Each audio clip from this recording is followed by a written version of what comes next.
नमो नमः मित्रों।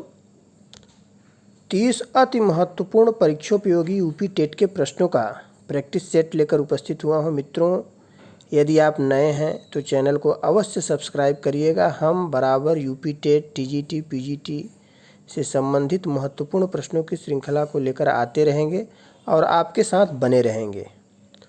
तो आइए प्रश्नों की ओर चलते हैं और देखते हैं। पहला प्रश्न है, हितोपदेश के लेखक का क्या नाम है? तो हितोपदेश के लेखक का नाम नारायण पंडित है। दूसरा प्रश्न है कि नदी शब्द का द्वितीया विभक्ति बहुवचन का रूप है।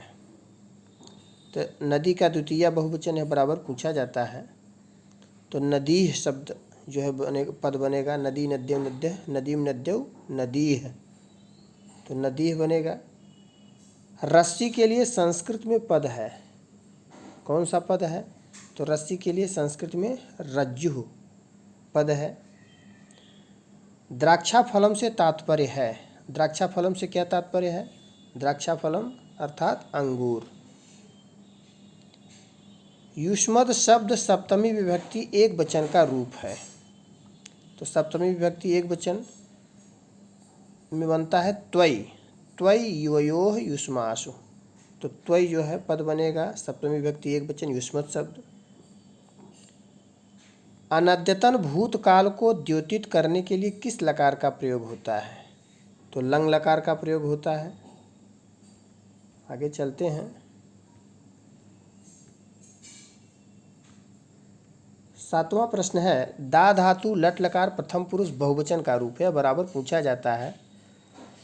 तो लट लकार प्रथम पुरुष बहुवचन का रूप है ददति। लोग गलती से ददंत विकल्प दिया है तो उसको कर देते हैं सही, जबकि ददाति, दत्तः, ददति इसका रूप चलता है। ददति बहुवचन में बनता है लट लकार प्रथम पुरुष बहुवचन में, तो ददति होगा। पठ धातु लोट लकार मध्यम पुरुष एक वचन का रूप है। तो लोट लकार मध्यम पुरुष एक वचन पठ बनता है पद। जानु से तात्पर्य है, जानु से तात्पर्य घुटना। दुराचारः में उपसर्ग है, तो दुराचारः में दुर उपसर्ग है। कुल 22 उपसर्ग हैं जिसमें एक दुर भी है। तो दुराचारः दुराचारः, तो दुर उपसर्ग यहाँ पर होगा। लृ किस प्रकार का वर्ण है? तो लृ जो है यह ध्यान रखना है, यह व्यंजन नहीं एक स्वर वर्ण है। यह वैदिक काव्यों में इसका प्रयोग होता था, अभी लौकिक काव्यों में इसका प्रयोग न के बराबर है। तो लृ जो है यह स्वर वर्ण है। अच्छा, दो वर्णों के मेल को क्या कहते हैं? तो दो वर्णों के मेल को संधि कहते हैं, ध्यान देना है। दो वर्णों के मेल को संधि कहते हैं और दो या दो से अधिक पदों के मेल को समास कहते हैं। तो दो वर्णों के मेल को संधि कहते हैं। उसके बाद आगे चलते हैं। 13वां प्रश्न है, मनोरथ में संधि है, मनोरथ में विसर्ग संधि है। मनोरथ मनोरथ, विसर्ग का उत्त हुआ है, उत्त को गुण हो गया है, मनोरथ बना है। संख्या 96 को संस्कृत में कहते हैं, यह भी प्रश्न बराबर पूछा जाता है। तो षण्वती इसको कहते हैं, षण्णवती षण्वती, यही रूप बनेगा इसका। 15वां प्रश्न है कि संख्या 4 को स्त्रीलिंग में कहते हैं। 1 से लेकर 4 तक यह बराबर पूछा जाता है। पुल्लिंग में क्या कहते हैं, स्त्रीलिंग में क्या कहते हैं, नपुंसक लिंग में क्या कहते हैं। और 4 के बाद तो सभी के लिए एक ही पद बनता है। तो संख्या 4 को क्या कहेंगे? चतस्रः स्त्रीलिंग में कहेंगे, चत्वारः पुल्लिंग में कहेंगे, और चत्वारि जो है नपुंसक लिंग में बनता है, लेकिन स्त्रीलिंग में चतस्रः बनता है। ल किस प्रकार का वर्ण है?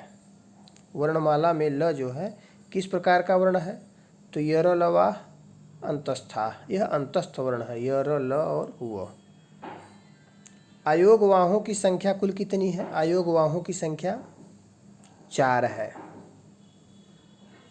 अनुस्वार है, विसर्ग है, जिह्वा मूली है, उपध्मानीय है, यही 4 अयोगवाह हैं। एच प्रत्याहार के अंतर्गत कितने वर्ण आते हैं? तो एच प्रत्याहार के अंतर्गत ए ओ ऐ औ, एओंग अयाओच 4 वर्ण आते हैं। उसके बाद 19वां प्रश्न है कि समास के कितने भेद हैं? तो लघु सिद्धांत कौमुदी के अनुसार 5 भेद हैं, जबकि बाबूराम सक्सेना के अनुसार 4 ही वह दिए हैं मुख्य रूप से, जबकि लघु सिद्धांत कौमुदी में केवल समास को दिया गया है। तो 5 हैं। राजपुरुषः में समास है, राजपुरुषः में तत्पुरुष समास है, राज्ञः पुरुषः राजपुरुषः। पंचगंगम में समास है, तो इसमें ध्यान देना है कि पंच प्रारंभ में है, संख्यावाची शब्द को देखकर गलती से जो है द्विगु समास न लगा दें। यह नदी विशेषवाचक शब्दों के साथ संख्यावाचक शब्द का अव्ययी भाव समास हो जाता है, तो इसीलिए यहाँ पर जो है अव्ययी भाव समास हुआ है।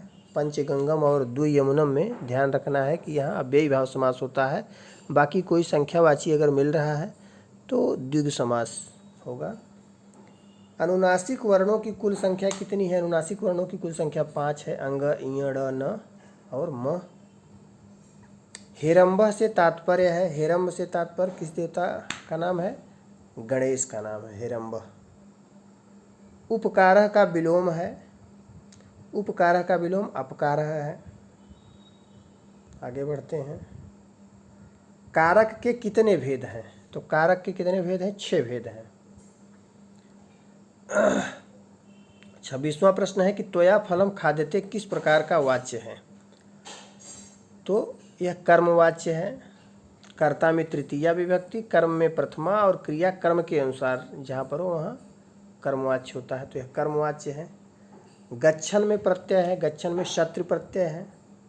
रामायण के रचयिता कौन है? रामायण के रचयिता महर्षि वाल्मीकि हैं। कृतज्ञ का विलोम है, कृतज्ञ का विलोम कृतघ्नः। नमः के योग में किस विभक्ति का प्रयोग होता है? तो नमः के योग में चतुर्थी विभक्ति का प्रयोग होता है। नमः स्वस्ति स्वाहा स्वधा अलम्ब सट योगाच चतुर्थी, तो चतुर्थी विभक्ति का प्रयोग होता है। इस प्रकार यह 30 अति महत्वपूर्ण प्रश्न रहे। हम इसके बाद फिर दूसरा सेट देंगे। तब तक के लिए धन्यवाद।